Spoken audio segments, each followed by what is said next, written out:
What's up mga repa? This is Kuya Nicky again. And today, nasabi ko pala sa last video ko na stop muna ako. Pero naisip ko kasi, wala akong dessert. Kaya sabi ko, magme-medya noche buena. Kaya nagsingit ako ng video. Ito yung buko pandan salad. So sa video na to, isi-share ko sa inyo yung diskarte ko kung paano gawin ito. Ito yung tipong buko pandan salad na hindi ka mauumay sa sobrang tamis. Saktong-sakto lang yung ninamnam. Paano mga repa? Tara, ibabahagi ko na sa inyo kung paano paggawa nito. Okay mga repa, so ito ang ating mga sangkap sa paggawa ng buko pandan salad.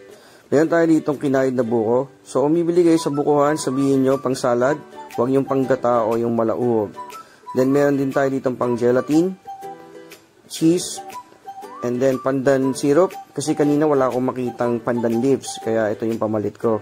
Then meron tayo ditong condensed milk, kernel corn, and buy one take one na all-purpose cream. If may other option, pipiliin ko yung isa. Alam nyo na yun kung ano yung isang option na yun na pang all-purpose cream. Okay mga repa. So ito, maglalagay na tayo ng 5 cups of water.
Okay, so since solid na yung ng gulaman natin, ang next na gagawin natin is syempre ihiwain na natin siya according sa gusto nating shape.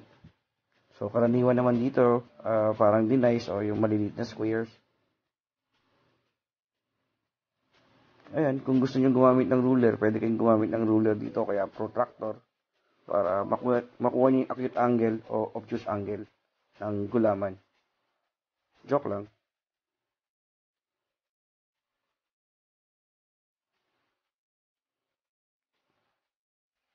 Pagtapos yan, yan, makikita nyo siya. Yan, ganyan. So, ready na yung gulaman natin. Ang next step natin is, timplahin na natin yung pang sabaw ng buko pandan natin. Para sa pag-prepare ng sabaw o yung sauce natin para sa buko pandan,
palengke ng pandan leaves. Ginawa ko lang kasi ito after shift. Siningit ko lang. Kasi nga, nilubos-lubos ko na sa mga sa next few days kasi hindi na magagawa. Sinulit ko lang to kasi alam ko yung mga tao, nag-iisip yung mga yun kung ano bang mape-prepare, anong maluluto pagka Noche Buena, Medianoche. So, try nyo check uli yung kaldereta ko, yung carbonara, saka yung patatim na video. Check nyo yung mga yun.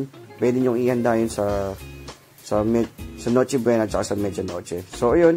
Nilagay natin si gulaman, tsaka si kernel corn, tsaka si buko. Make sure lang, again, pag bibili kayo ng buko, sabihin nyo agad pang salad. Baka kasi bigyan kayo ng malauhog, yun yung natudurog eh. O kaya yung nyog, pang ano naman yun, pang gata. Then ito, nag-ano tayo ng cheese dito. Hindi ko na masyadong naliitan yung cheese kasi medyo kulang talaga ako sa oras. Gusto ko lang talagang i-gawin tong video na to. Kaya mabilisan. So ayan, haluin natin. Kanina kasi natikman na natin yung yung sabaw natin eh. For me, okay na yung panlasa ko doon na ganun. Hindi ganong katamisan, pero malinamnam siya. Yun yung gusto kong lasa sa mga ganito. Kahit sa mga graham eh. Ganito rin yung timplang ginagawa ko. 2:1 ratio. 2 all-purpose cream, 1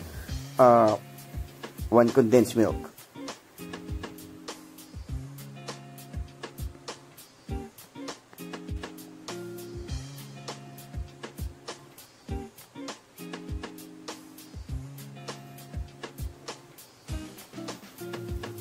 So, ayan mga repa. So, ready na yung natin, buko pandan natin. Panghanda natin sa Noche Buena, Medianoche. Palalamigin lang natin to sa rep. Kung di na makakainin, iwan muna natin sa freezer. So, again guys, thank you again for watching, subscribing, liking, and commenting sa YouTube channel ko. So, Merry Christmas everyone and Happy New Year. So, enjoy your holiday mga repa.